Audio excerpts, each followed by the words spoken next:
பழைய பழைய காலத்தில் என்ன சொல்லுவாங்கன்னா, காட்டு தீ எப்படி ஏற்படுதுன்னா, மூங்கில உரசுறதுனால தான் தீ பிடிச்சிக்கிறதுன்னு சொல்கிறாங்க.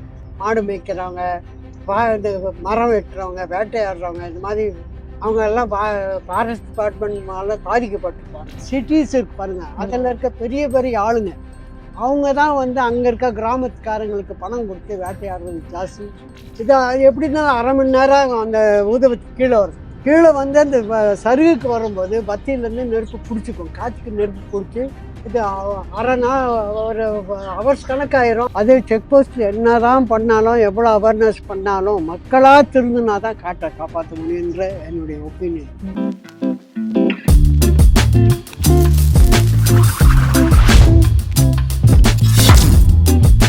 டாக்டர் கிருஷ்ணமூர்த்தியாக இருக்கட்டும், மற்ற வெட்டினரி டாக்டராக இருக்கட்டும், நிறைய தடவை பார்த்துருக்கேன். ஒரு தடவை ஒரு யானைக்கு வைல்டு எலிஃபெண்ட்டுக்கே கால் நொண்டிட்டு இருந்துச்சு.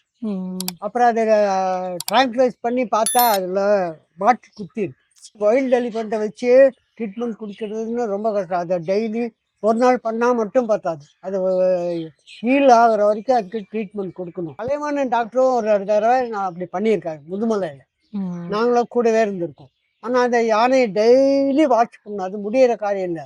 நல்லா அந்த பாட்டில், இந்த ஃபாரஸ்ட் இது மாதிரி ஃபாரஸ்ட்டில் பண்ணது இதெல்லாம் தான் அதுக்கு ஒரு ரீசன்னு நினைக்கிறேன். அதில் செல்ஃப் இன்ட்ரெஸ்ட் எடுத்து கஷ்டப்பட்டு அதுவும் ஒரு உயிரை அதை காப்பாற்றணும்னு செய்திருக்கிறது நான் பார்த்தேன். பழைய காலத்துலலாம் பார்த்தீங்கன்னா ரொம்ப சுத்தமான ஒரு இடம்னா கிராமமாக தான் இருக்கும்.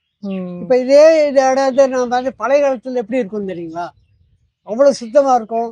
எந்த ஒரு இதுவும் குப்பையும் போட மாட்டாங்க. கிராமத்து மக்கள் நேர்மை, மனசாட்சிக்கு விரோதம் இல்லாமல் எந்த இதுவும் செய்ய மாட்டாங்க, எந்த அனிமலையும் தொந்தரவு பண்ண மாட்டாங்க. இப்போ இந்த காலத்து படித்த பசங்க எல்லாம் வந்து எல்லாம் ஒரு எக்ஸ்கர்ஷன், ஒரு ஜாலியாக என்ஜாய் பண்ணுறதுக்கு இந்த மாதிரி இடத்துக்கு வராங்க.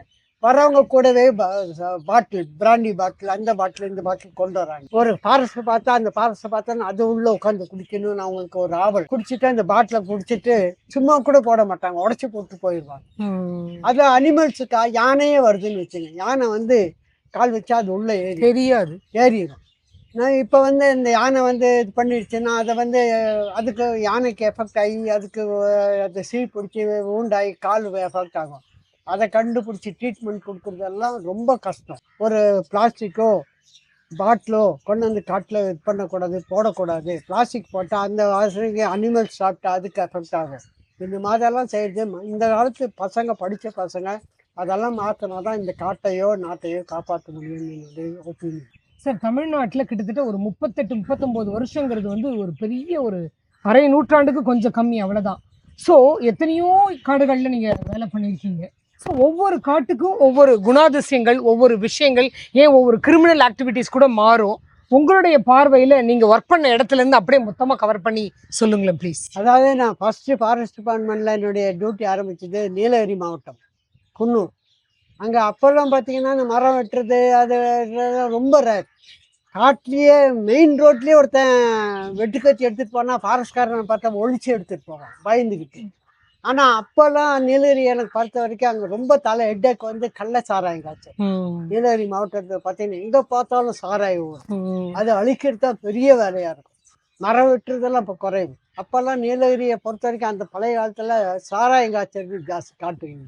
அதுக்கு தகுந்த மாதிரி அங்கே தண்ணி வசதி எல்லாமே காட்டுள்ள இருக்கும். இல்லைங்க. அதுக்கப்புறம் நான் வந்து இந்த அந்தியூர், ஈரோடு அங்கெல்லாம் வந்தேன். அங்கே வந்தால் ஹண்டிங் ஜாஸ்தி, மரம் வெட்டுறது ஜாஸ்தி. மரம் வெட்டுறது ஜாஸ்தி. அந்த வேறு சத்தியமங்கலம் அங்கே பார்த்தீங்கன்னா ஹண்டிங், மரம் வெட்டுறது, இது எல்லாம் வில்லேஜுக்காரங்க மரம் வெட்டுறது, வேட்டையாடுறது இதுதான் ஜாஸ்தி. கள்ளக்குறிச்சியெல்லாம் பார்த்தீங்கன்னா அங்கே கஞ்சா போடுவாங்க நிறைய. நான் ஒர்க் பண்ணியிருக்கேன் கள்ளக்குறிச்சியில். தேனி சைடு நாங்கள் அங்கே எக்ஸமின் ஃபாரஸ்ட், அதை தான் ஃபாரஸ்ட் ஹேண்ட் ஓவர் பண்ணாங்க. அதெல்லாம் பார்த்தீங்கன்னா எங்கே பார்த்தாலும் கஞ்சா தான் போடுவாங்க. அங்கேயும் சாராயம் இது தான் செய்வாங்க. ஒவ்வொரு இடமும் ஒவ்வொரு இது. ஆனால் ஜாஸ்தி இது ஹண்டிங்கு நான் தெரிஞ்ச வரைக்கும் ரொம்ப அடர்த்தி. இது வில்லேஜ் ஜாஸ்தி இருக்கிற இடம். இந்த பெரிய ஒட்டின பெரிய பெரிய சிட்டிஸ் இருக்கு பாருங்க, அதில் இருக்க பெரிய பெரிய ஆளுங்க, அவங்க தான் வந்து அங்கே இருக்க கிராமத்துக்காரங்களுக்கு பணம் கொடுத்து வேட்டையாடுறது ஜாஸ்தி. இப்போ கோயம்புத்தூர்காரன் சத்தியமங்கலத்துக்கு வருவான், ஈரோட்டுக்காரங்க சத்தியமங்கலத்துக்கு ஹண்டிங் பெரிய மில் ஓனர்ஸ் இவங்க தான் வருவாங்க, ஹண்டிங் வருவாங்க. நான் நிறைய பிடிச்சது பார்த்தா எல்லாம் மில் ஓனர்ஸ் தான். அங்கே இருக்கிற லோக்கல்காரங்களை வந்து பழக்கம் பண்ணி வச்சுக்குவாங்க, அவங்களுக்கு பணம் கொடுப்பாங்க. சரி வரும்போது ஒரு 4 குவார்ட்ரு எல்லாம் வாங்கி கொடுத்துருவாங்க. அவங்களுக்கு பணத்துக்கு ஆசைப்பட்டு அன்ட்டிங்கு சொல்கிறதுக்கு உடனடியாக இருப்பாங்க. ஆனால் மரம் வெட்டுறது இப்போல்லாம் அன்ட்டிங் எல்லாமே குறைஞ்சி போகுது. இப்போ பார்த்தீங்கன்னா இந்த காலத்தில் அனிமல்ஸ் பாப்புலேஷன் ஜாஸ்தியாக இருக்குது. சார் நீங்க ஒர்க் பண்ணதுலயே ரொம்ப ரிச்சான காடு, உங்களை பிரமிக்க வச்ச காடுன்னா எதை சொல்வீங்க? சொன்னதே எனக்கு ஃபஸ்ட்டு பார்த்தீங்கன்னா குன்னூரில் லாம்ஸ் ராக், பக்காசுரம் மலை, அந்த எல்லாம் நான் சின்ன அப்போ 20 இயர்ஸ் எனக்கு ஒரு ஃபாரஸ்டாக இருந்தேன் அப்போது. அப்புறம் அதுக்கடுத்தது பார்த்தீங்கன்னா எனக்கு ரொம்ப பிரமிக்க வச்சது சத்தியமங்கலம் ஏரியா தான். ரொம்ப அடர்த்தியான காடு, விலை உயர்ந்த மரம் இருக்கிறது. அதே மாதிரி கூடலூர் ஏரியா ஒர்க் பண்ணியிருக்கேன். அங்கே பார்த்தீங்கன்னா ஜாஸ்தி இது வெந்தக்கு ஐனிப்பலா, ஈட்டி அதெல்லாம் ஜாஸ்தி இருக்கிறது கூடலூர் ஏரியா நிறையா இருக்கும். சத்தியமங்கலத்துலேயும் நல்ல தேக்கு அதெல்லாம் இருக்கும். அதாவது எங்கள் வீரப்பன் ஃபஸ்ட்டு வந்து யானையை தான் தந்தத்துக்கு வந்து வேட்டையாடிட்டு இருந்தா. அப்படிங்க வேர்ல்டு மார்க்கெட்டில் அந்த எலிஃபென்ட் டஸ்கை பேர்ன் பண்ணாதனால அதுக்கப்புறம் நல்ல பணம் சம்பாதிக்கக்கூடியது சந்தன மரம் தான். சந்தன மரம் தான் வெட்டி கடத்திட்டு இருந்தான் தவிர மற்றபடி வேற எதுவுமே செய்தது. சந்தனம் ஃபஸ்ட்டு யானை அன்ட்டி எலிஃபென்ட் போச்சுங்க, அடுத்தது சாண்ட்வுட் மரம். எஸ்டிஎஃப்ல நான் நிறைய பேசியிருக்க வரைக்கும் அதாவது கிட்ட க்ளோஸ் ரேஞ்சில் போயிடுவாங்க, இல்லை திரும்பி வந்துருங்க அப்படின்னு சொல்லி சில அயரார்கிகள் சொல்லும் போது திரும்பி வர வேண்டியதா ஒரு கட்டாயம் வந்தது அப்படின்னு கூட சொல்லியிருக்காங்க. அந்த மாதிரி ஃபாரஸ்ட் டிபார்ட்மெண்ட்ல நீங்களும் நிறைய சுத்திக்கிட்டே இருப்பீங்க, உங்களோட வேலையே அதுதான் அப்படின்னு வரும்போது உங்களுக்கு அந்த மாதிரி க்ளோஸ் ரேஞ்சில் போயிட்டு ஒரு ஸ்ட்ராட்டஜியை வகுத்துட்டு இல்லை வேண்டாம் இப்போ வேண்டாம் அப்படிங்கிற மாதிரி பின்வாங்கி வந்துருங்க அப்படிங்கிற மாதிரியான சம்பவங்கள் நடந்தது உண்டா? ஆனால் ஒரு தடவை எனக்கு வந்திருக்கு. அரசியல் தலையீடுனால எங்கள் டிஎஃப் வந்து கேஸ் விட்டுரு வேணும், கேஸ் பிடிச்சிங்களா பாலும் நேற்றுன்னு கேட்டாரு. ஆமாம் சார், நைட் 12 மணிக்கு ஒரு அன்டிங் கேஸு, ஒரு காரு ஆளெல்லாம் பிடிச்சேன் சார். அது எம்எல்ஏக்கு வேண்டிய ஆளாமா, விட்டுருங்க அப்படின்னாரு. நான் சொன்னேன் விட முடியாது சார் அப்படின்னு. நான் டிஎஃப்ஓ சொல்கிறேன் அப்படின்னாரு.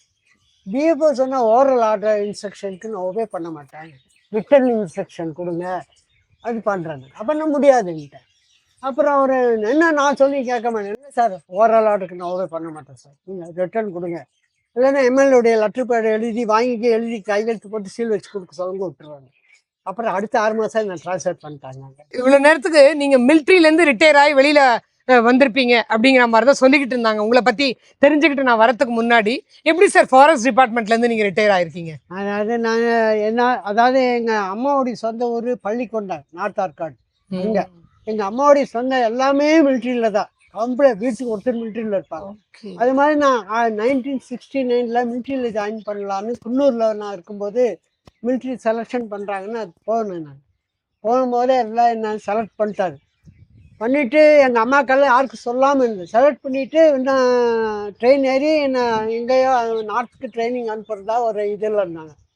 எப்படியோ எங்கள் அம்மாவுக்கு தெரிஞ்ச எங்கள் அம்மா வந்துட்டாங்க, அந்த இடத்துக்கு ஸ்பாட்டுக்கு வந்துட்டாங்க. வந்துட்டு அந்த மிலிட்ரி ஆஃபீஸர்கிட்ட ஒரே அழுக, இல்லைம்மா செலக்ட் பண்ணி வச்சு விட மாட்டேன்ட்டாங்க. அப்போ சொன்னாங்க, இல்லை எனக்கு ஒரே பையன், அதனால் இவன் மிலிட்ரிக்கெல்லாம் நான் அனுப்ப மாட்டேன் அப்படின்னு சொன்னாங்க. அப்புறம் உடனே அந்த மிலிட்ரி ஆஃபீஸர் என்ன துரத்தி விட்டாரு. ஒரே பையன் ஏன் போய் சொல்லுங்க வந்தேன். அதுக்கப்புறம் எனக்கு யூனிஃபார்ம் சர்வீஸில் தான் இதுலேயோ இல்லை சேரணும்னு ஒரு ஆசை. அப்புறம் அப்போல்லாம் இந்த டிஎன்பிசி எல்லாம் கிடையாதுங்க, எம்ப்ளாய்மெண்ட் எக்ஸ்சேஞ்ச் மூலம் எனக்கு இன்டர்வியூ வந்துச்சு. எங்கள் அப்பாவுக்கு தெரிஞ்ச ஒரு பெரிய ஆஃபீஸர் கன்சல்ட் ரேங்கில் இருந்தார். அவர் மூலமாக எனக்கு என்னை செலக்ட் பண்ணி இங்கே 1970 ஆஸ் ஃபாரஸ்டர், டைரெக்டாக ஃபாரஸ்டர் ஜாயின் பண்ணேன். அப்போ எனக்கு வயசு 20 வயசு. ஜாயின் பண்ணி 58 வயசு வரைக்கும் இந்த டிபார்ட்மெண்ட்டில், தமிழ்நாடு ஃபாரஸ்ட் டிபார்ட்மெண்ட்டில் ஒர்க் பண்ணேன். சரி, இப்போ நீங்கள் சொன்னதுலேருந்தே எனக்கு இன்னொரு கேள்வி கேட்க தோணுது. அதாவது நீங்கள் அப்போ வந்து எம்ப்ளாய்மெண்ட் எக்ஸ்சேஞ்ச் மூலியமாக தான் அப்படின்னீங்க.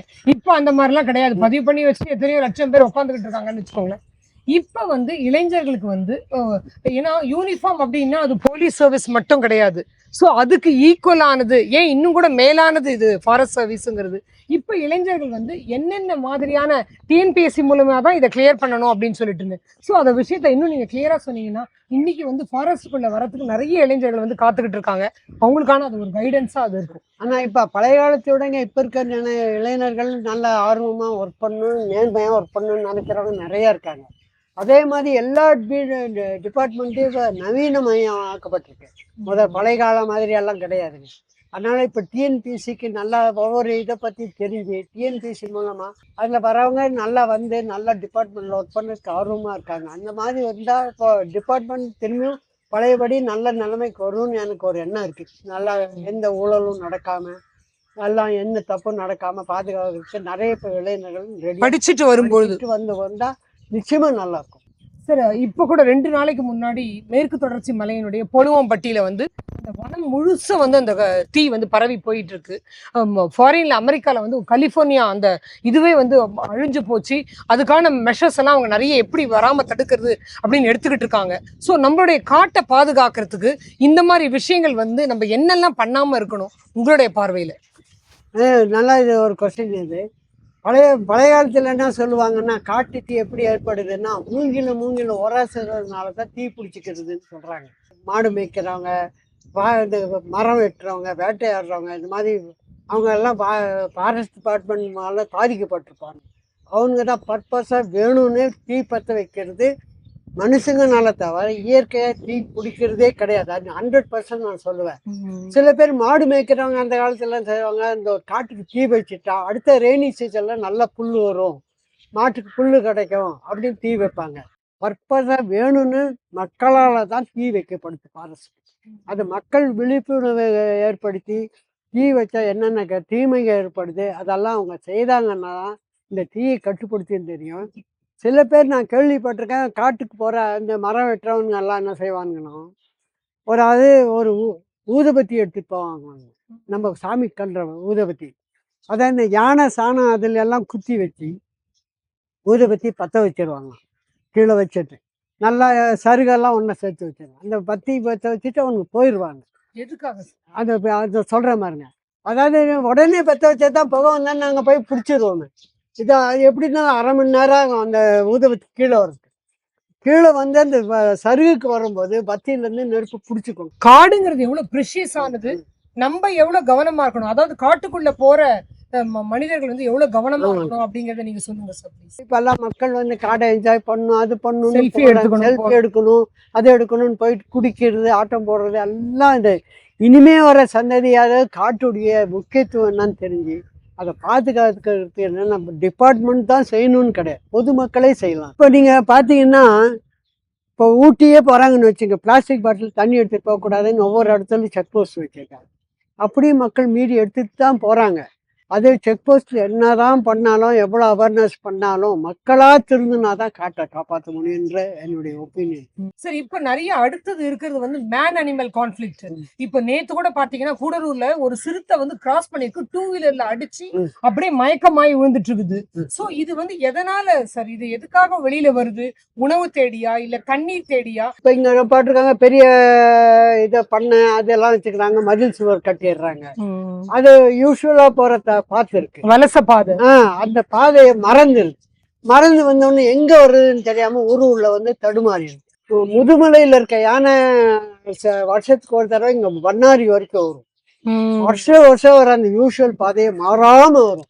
அதை நம்ம ஏதாவது ஒரு தடங்கள் பண்ணா அது வேற வழி போச்சுன்னா அது மாறிடும். அதே மாதிரி புலி இல்லைனாலும் வெறும் மான் பெருகிடுச்சுன்னா அதுக்கு ஃபீடிங் பத்தாது. எத்தனை மரம் சாப்பிடும். இந்த டைகரும் பேந்தரும் இருந்தால் தான் அதுக்கு உணவு சாப்பிடும். அப்போ அதோடைய சைக்கிள் முக்கியம். அது வந்து அவர் கரெக்டாக அது பாப்புலேஷன் ஜாஸ்தி ஆகாமல் கரெக்டாக இருக்கிறதுக்கு இது புலியும் வேணும், சிறுத்தையும் வேணும், மானும் வேணும். எல்லாம் வெறும் யானை மான் இருந்தால் வெறும் செடி அதுக்கு புல் மரம் பத்தாகும், இதுவும் வேணும். சார் 1000 தான் நீங்க சொன்னாலும் வீரப்பன் வந்து ரொம்ப நல்லவர். அவர் வந்து பழங்குடியின மக்கள் எல்லாம் வந்து அவ்வளோ பாதுகாத்தாரு, காட்டை அவ்வளோ பாதுகாத்தாரு. அவர் இல்லாத காடை நீங்க இப்போ போய் பாருங்க, அவர் அவ்வளோ நல்லவர் அப்படின்னு தான் சொல்றாங்க. கீழே காடுலேருந்து ஃபாரஸ்ட் வரைக்கும் எல்லாத்துக்கும் அமௌண்ட்டு ப்ரொமோஷன் எல்லாம் கொடுத்தாங்க, மெடல் கொடுத்தாங்க.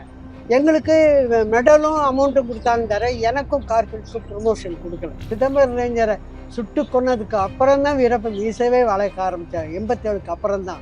அது வரைக்கும் சாதாரணமாக தான் வெளியே வருவான், போவான், ஒரு பெரிய சஃபாரி போட்டு தந்தத்தை கொண்டு வந்து விற்றுட்டு போயிடுவான், யாருக்கும் அடையாளம் தெரியாமல் போயிடுவான். தவிர வீரப்பன் நல்லவன் சொல்லாதீங்க, வீரப்பன் மாதிரி நான் மீசை வச்சுருக்கேன் தயவுசெய்து சொல்லாதீங்கன்னு திட்டிகிட்டு வந்திருந்தோம்.